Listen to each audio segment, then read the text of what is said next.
Very excited to have my next guest on the show. It's Marcus the Maniac McGhee, who will be back in action July the 26th at UFC Abu Dhabi when he takes on Petr Yan. Marcus, how you doing, my man? I'm doing great, man. Another blessed one, like always, man. Well, always great to talk to you. And I got to tell you, man, when I first saw that this is the matchup that you got, I was so excited for you. You're number 13 in the division right now. Jan is number three. You normally don't see that kind of discrepancy, with guys, fighting down to number 13, and you're still kind of newer in the UFC. What were your initial thoughts? Like, were you surprised at this matchup? Yeah, absolutely. Absolutely. How do you not be surprised? I got four fights in the UFC, regardless of how great or how bad the run was, having four fights in the UFC and then fighting Peter for your fifth fight. It's kind of unthinkable. People wouldn't think that would ever happen, right? In real sports, that doesn't happen. So for me to be the person doing it, it's pretty amazing. I'm pretty excited about that.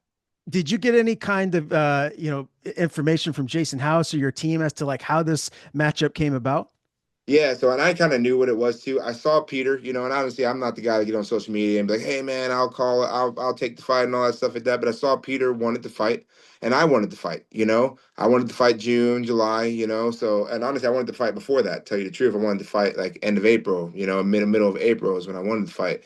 But just that it wasn't getting names and it wasn't getting lined up. So I had saw that he wanted to fight, and I had been talking to Jason, like, hey man, what's going on? It's been a while. I'm trying to fight. It's almost 8 months. I'm trying to get lined up, see what's going on.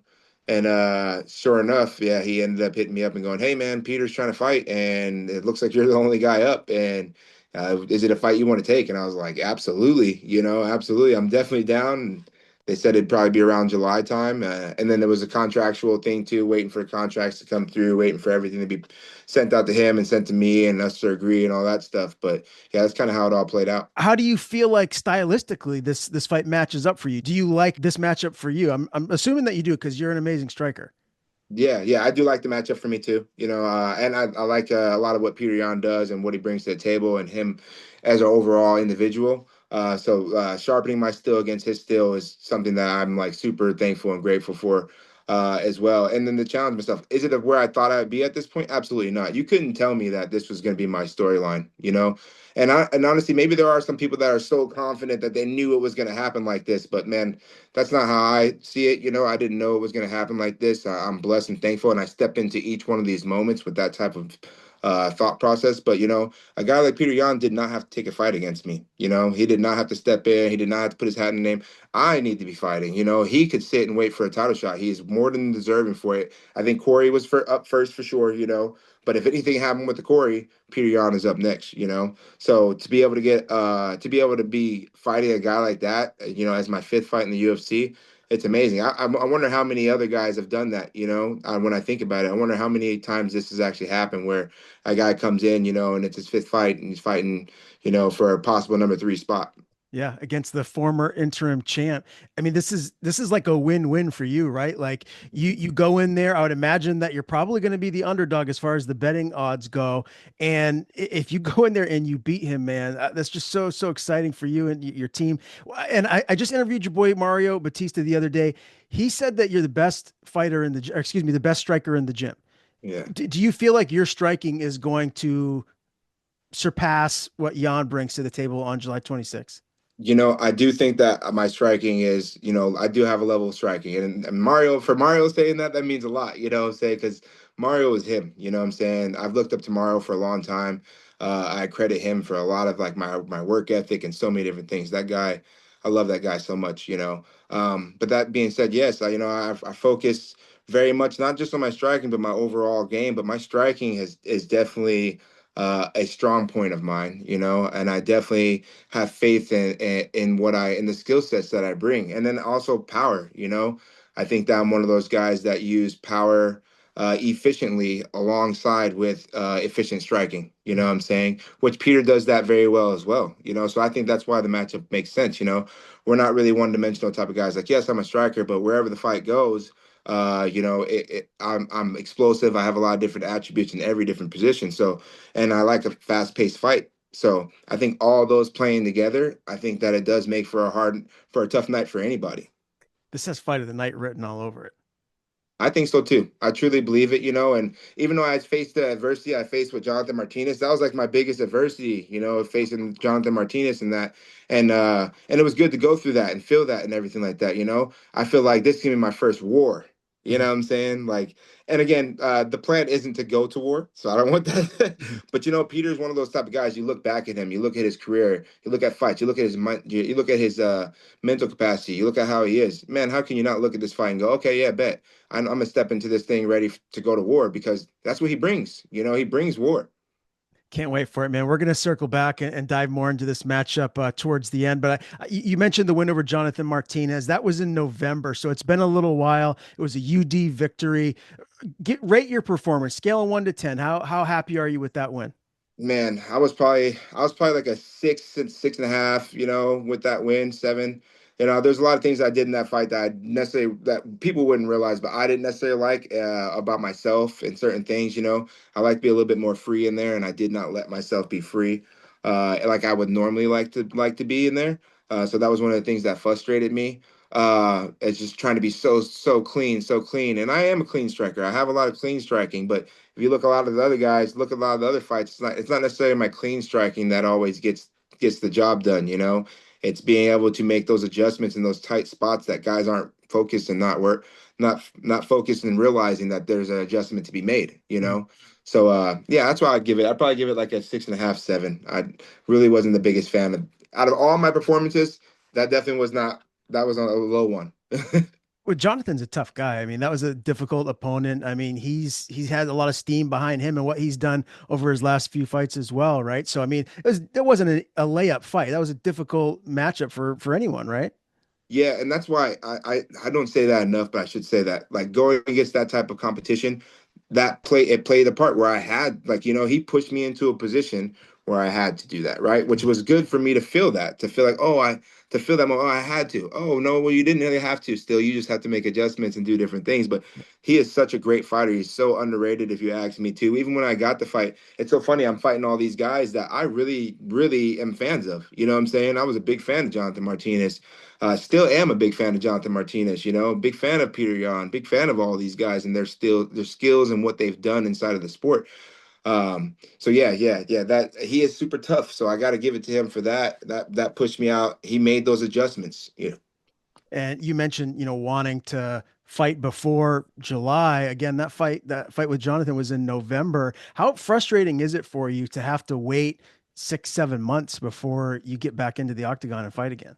Yeah, definitely frustrating. It be, it be's one of those things how it is. But the fight before that, but to get to Jonathan, I had to wait 11 months for that fight. I had got matched up with Amon for that for like September, and then that one fell off, and I got pushed back until October's, and I hadn't fought since January for that one.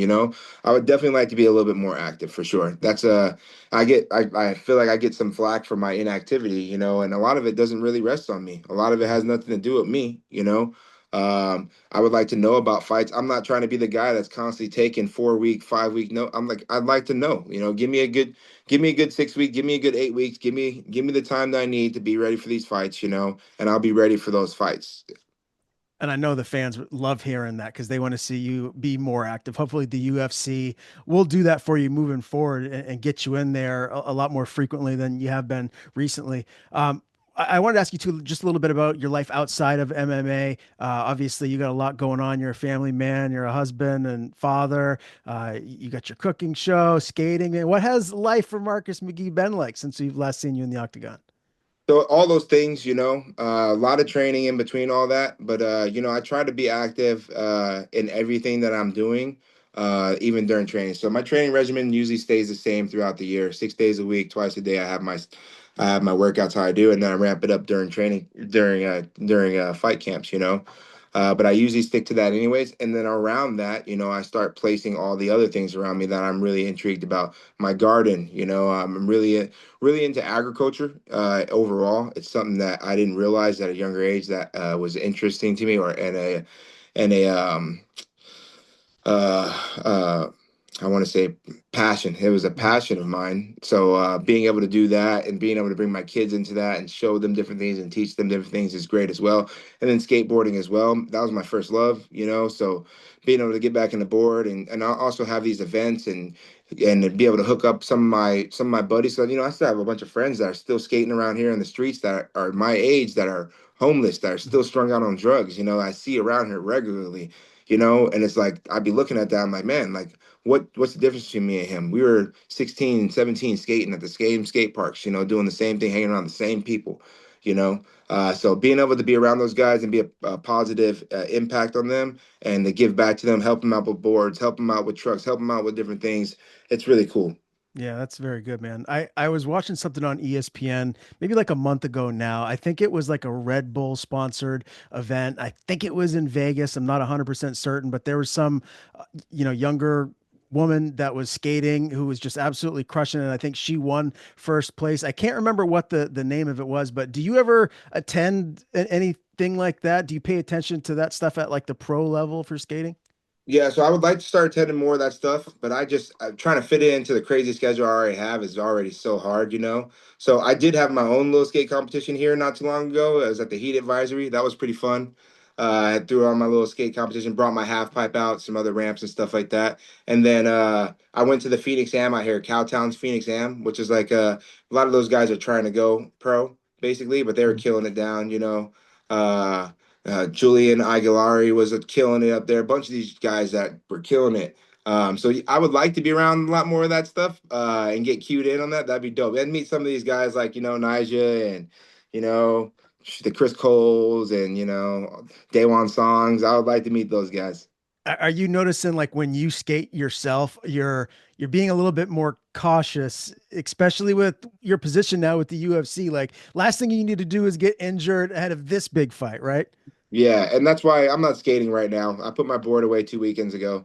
So 8 weeks out for the fight, this fight I put it away. So I can leave it out there and then when it's all said and done, I'll get back on it. But yeah, I even when I'm skating outside of camp, I've skated for a long time. So like I know how to fall. Mhm. I know what tricks are gonna be I know what obstacles and what tricks are going to be more challenging. So I try to stick to the things that I have fun with, opposed to trying to get bangers. Because a lot of me wants to throw down bangers a lot of time, but every once in a while I'll throw down a banger or two, and then for the most part I just be chilling, doing normal things. But even my normal stuff, people don't realize like I skated for a long time, so like tray flips and backside flips and frontside flips, like that's normal stuff for me. Have you ever had like Dana White or Sean Shelby or your coach? Like, has anyone ever said to you, like, I better not see you on a skateboard ahead of this fight? Like, did you ever get that kind of feedback?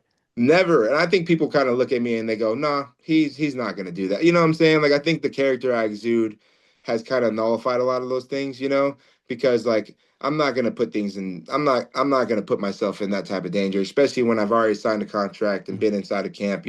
Outside of camp it's a little bit different. I do have a life and I honestly I just got my two youngest girls skateboards as well. So they're gonna be going out to skate park with me as well. So that'd be dope. But yeah, yeah. So I think that it just helps me out, be able to Mhm. skate, be able to do what I love to do, Sure. be able to and then I enjoy training more for that reason. Very cool, man. Well, another thing I did want to ask you before we get back to MMA, your faith in God. I was raised Catholic. Are you Christian? So I'm a Christian, yeah, Christian. and Okay. I'm a Christian. I'm baptized as a Christian, and I follow the Christian faith. But I honestly just came up and found out that Catholic. I didn't know that Catholic was a form of Christianity Mhm. too, right? Mhm. It's its own form of Christianity. So I didn't know that we had the same basically like faith, and there's just a couple different things. I didn't even know that. I thought Catholic was something completely different, because I've never been to a Catholic church. But Yeah. yeah, I'm Christian for the most part. But I'm really not for like the religious side of it. You know what I'm saying? I'm really focused on Jesus and what Jesus Christ said and how what he says to us. You know what I'm saying?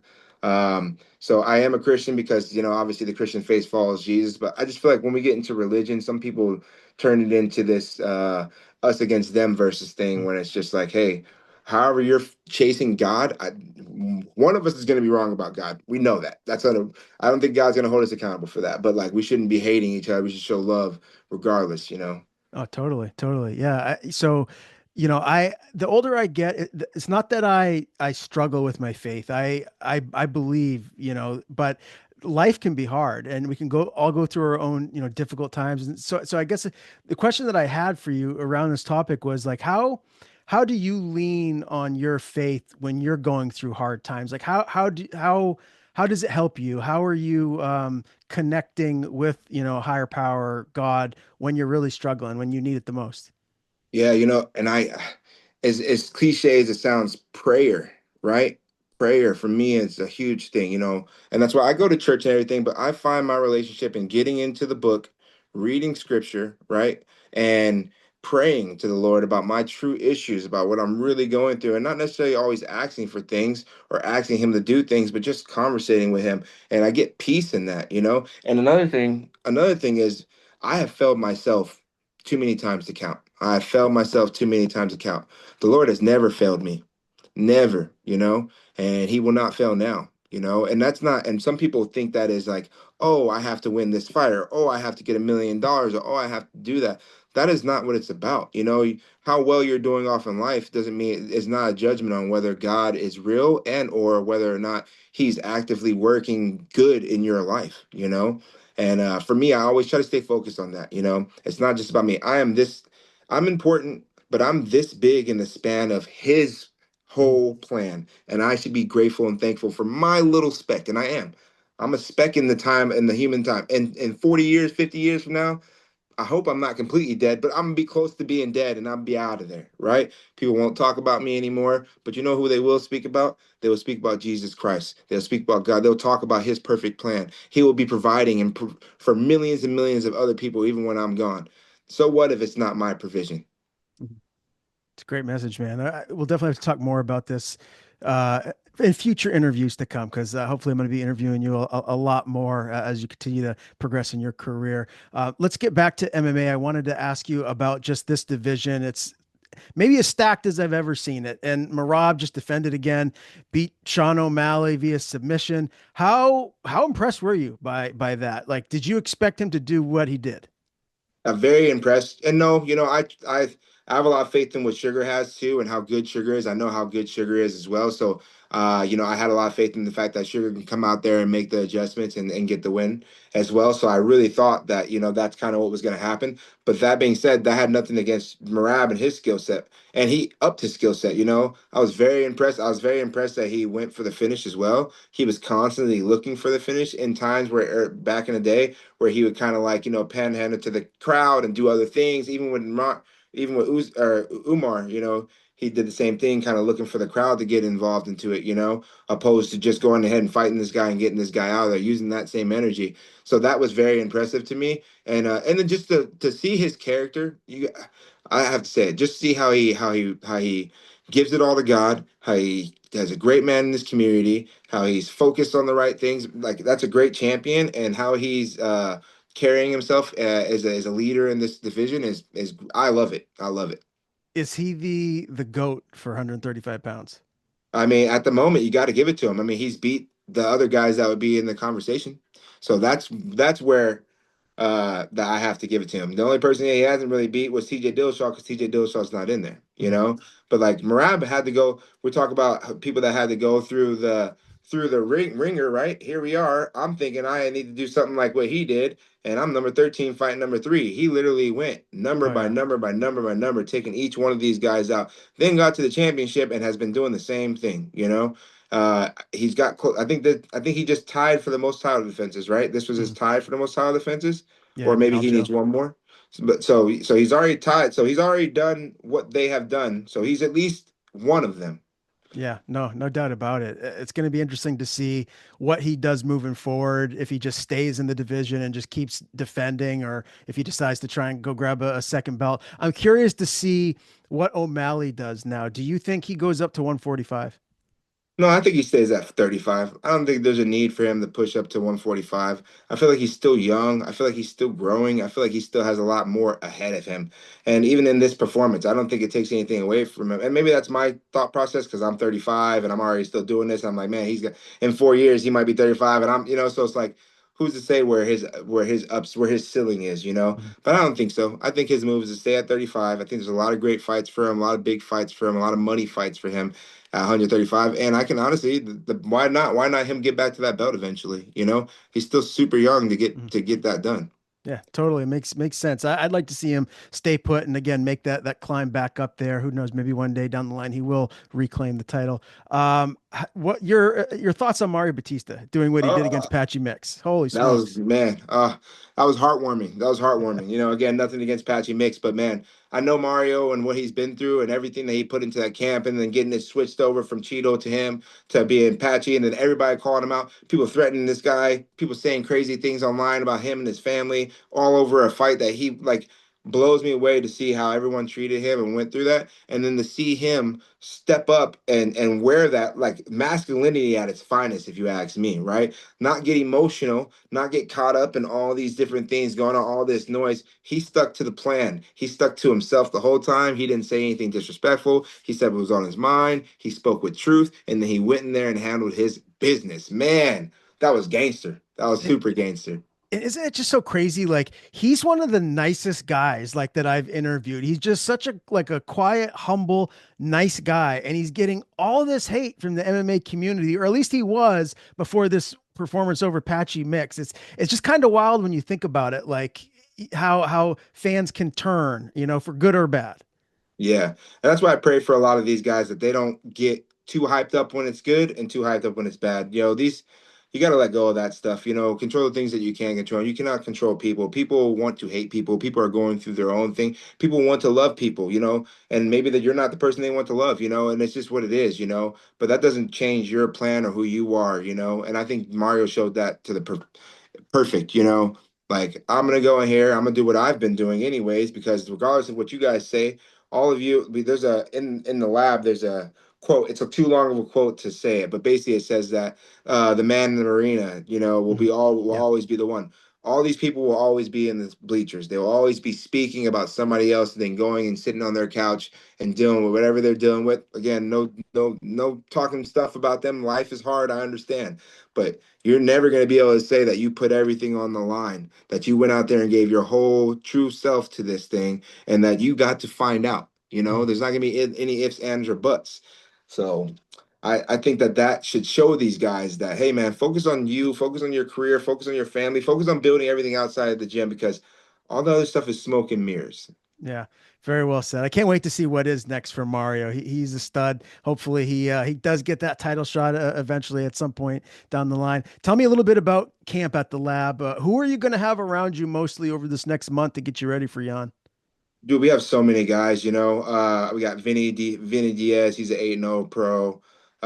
We got Jack England. He came down from he was actually part of Suge's camp last time too, when I was part of Suge's camp too. You know, obviously Mario's there. We got Kyler there. He's about to get ready for Vinicius. Um, man, the list goes on. I got Abdul Kamara. You know, the list goes on. Literally, I always say it, man. I think it's a beautiful thing. I have more even with the fight against Peter, I respect Peter and everything that he's done. But I have more fear going into practice every single day and having to go with these guys every single day, them knowing me, they knowing my goods, my bads, and pushing me to the limits every single day. I love these guys for that reason in particular. I have so many guys that do it, and I'm super appreciative for them. What are your thoughts on traveling to Abu Dhabi? Do you know what how many hours it is going to be in the air? It's like 16 and a half hours. And I did it once too. So I went with Kyler when he fought during COVID. I went with him. So I got to be a part of that. I was there for almost 2 weeks. So pretty familiar with it. So that's another nice part about it. Am I excited about it? That's like Dubai. Yeah, sounds great. 16 hours on a plane. Not the most exciting, but I'm gonna get out there early too, just to get acclimated. That flight's gonna be a lot to wear anyways, so Mm. I'd rather have a few more days to shake off that flight, um, and then get used to the time zone. Who will you have with you there? So my wife's gonna be coming with me. My striking one of my striking coaches, Abel Usel, is gonna be coming. Randy Stanky, and then John Crouch. Okay, so the kiddo's gonna be who are they gonna be back home with? They're gonna watch themselves now, which is so funny. I honestly really could. Like my two oldest are 16 and 15, so I literally could. And then my youngest, or then I have a 12-year-old and a 9-year-old, so they literally could watch each other. My oldest is able to drive. You know what I'm saying? Yeah, Like, so yeah. she could get everybody. But no, we have my mother-in-law is gonna have them, so she's gonna Okay. take care of them while we're gone. They wanted to make sure my wife had a chance to come, and honestly, it wasn't. It for me, it was whether or not she wanted to. I wanted to give her the opportunity to make the decision. Right. So if we had that part figured out and she said she wanted to do it and that's what she wanted to do, so we're gonna make it happen. I was gonna say like the thought ever, come about of them going over there with you, but that'd be too much, right? Like that'd just be probably a lot of distractions and you need to be dialed in. A lot of distraction. I really want them to come watch me fight, but man, there'll be a time for it. I think God's plan, and honestly, taking them all the way out to divide. Not only just that, like I have to pay for that, and Yeah. honestly, even with a fight like Peter Yan, I'm not in that bracket of where I make money like that yet. Mhm. A lot of guys wouldn't. I'm be honest, a lot of guys wouldn't take the Peter Yan fight for what I'm fighting him for. You know what Really? I'm saying? I really believe that. I believe that most guys would not take that fight for what I'm fighting him for. But again, it's bigger than money. It's bigger than even taking his name and taking his image. It's bigger than that. For me in particular, I believe in God's plan. I believe in his plan for my life. And if this is where he says that I shall be, I will be there July 26th with all his armor. You know what I'm saying? So I look forward to it. And obviously, Piotr is known for his striking. What area of his stand-up game do you feel like you have to be most cautious of? Everything. He does everything well. My eyes got to be focused. I got to be focused, right? Distance, time, and range. I think he does all those things very well. Lead side, rear, both legs. He switches stances. He manages range, manages distance, make good reads. And on top of that, too, he makes good, that trip that he has. He hits it on everybody, hit it on Davidson, hit it on everybody. He has that sick trip. So many different things that he has. So, like, I'm not necessarily going to be overly worried about any of them. I know all those things are people are capable of all those things. Mhm. I need to come in and be able to nullify all those things at the time that they're utilized, right? And that's I think that's the game plan, right? Like that's the game plan because with a guy like Peter, it's going to be a fight. And you can be like, oh, well, his right hook. Oh, but dang, his left. Oh, but then his teep. Oh, but then he has that. Like you can get caught up on all these things that he has. He is a complete fighter. He doesn't have as big of his name and big of a following and hasn't accumulated everything he's accumulated because he's a slouch. Mhm. It's because he's such a complete fighter. He has great grappling. He has great striking, great boxing. He has good taekwondo. His kicks are good. You know what I'm saying? So being ready for all of it, and then being able to make adjustments real time. Now, I think I know the answer to this, but is this a 3 round or a 5 round fight? It's 3 rounds. Is that beneficial or do you wish it was 5 rounds? It's beneficial because honestly, like if it was 5 rounds, I need to get paid a whole lot more.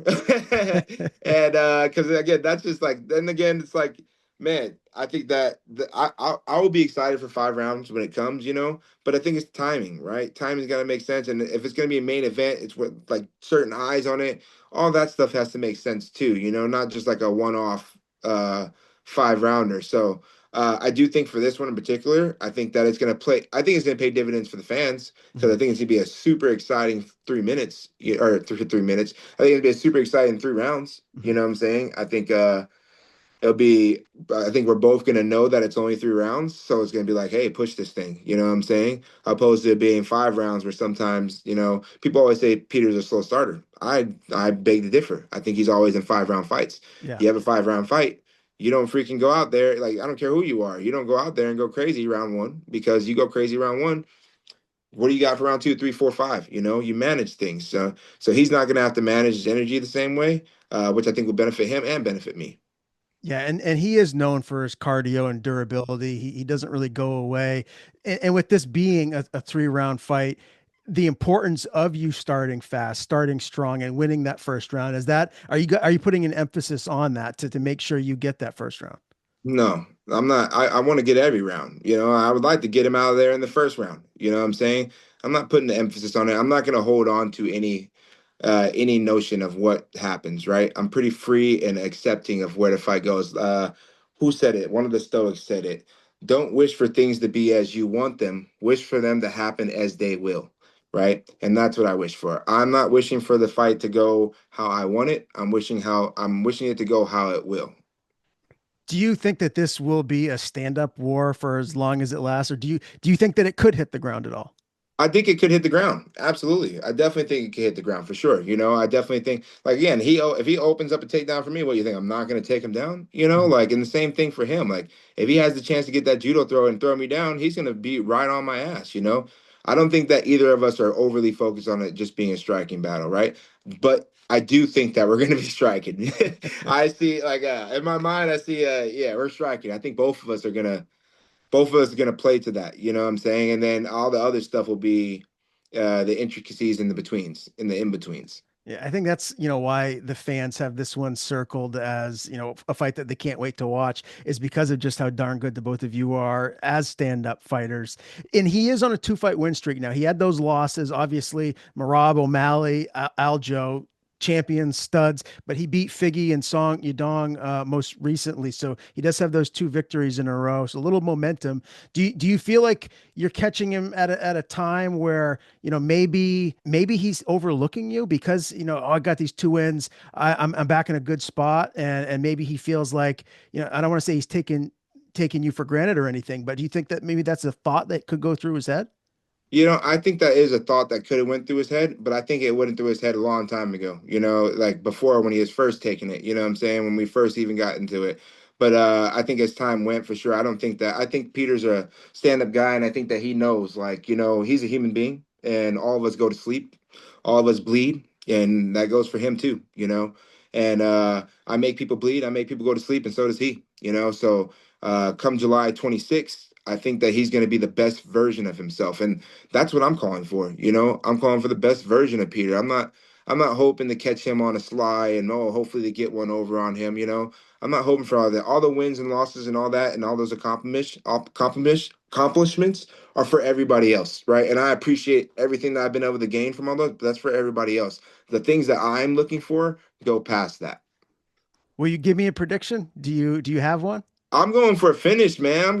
I know no one's ever finished Peter. I'm gonna try to finish Peter, like however it comes. But that's what I'm going for. Nothing changes. I've always said it, even at the highest level, I'm looking to finish guys. And even at this level, it's very hard to do. Do I think that I'm gonna get Peter out of there? Who knows? But man, I'm gonna give him every single bit of myself trying to. Can't wait to watch, man. July 26th. It can't get here soon enough. UFC Abu Dhabi, Marcus McGhee, Petr Yan. It's going to be absolute fireworks. Marcus, it's always great to talk to you, my man. One of my favorites to chop it up with. As always, though, before we do sign off, I want to give you the floor. If you have anything you want to plug, anyone you want to thank, the floor is yours. Yeah, gotta plug Jesus Christ, King, he's coming back, guys. Don't forget, repent of your sins, get in the book, man. Start looking at the love that he provided for us and do that thing because he's coming back soon. And then my team at the MMA Lab, amazing team. I love them. They've done so much for me. I'm so blessed to have so many great men and women around me that have built me, built better out here in Scottsdale. Have done. Everyone comments about my physique. They have played a big role in that. My other strength and conditioning coach, J Rock, Eminent Wellness out here as well, helping me out with recovery. Can of nutrients. My garden is blooming right now. I'm excited for it. They've been killing it. So they've been sending me nutrients and some soil and everything too. So they've been killing. I'm super thankful to be a part of them as well. So yeah, man, those are my plugs.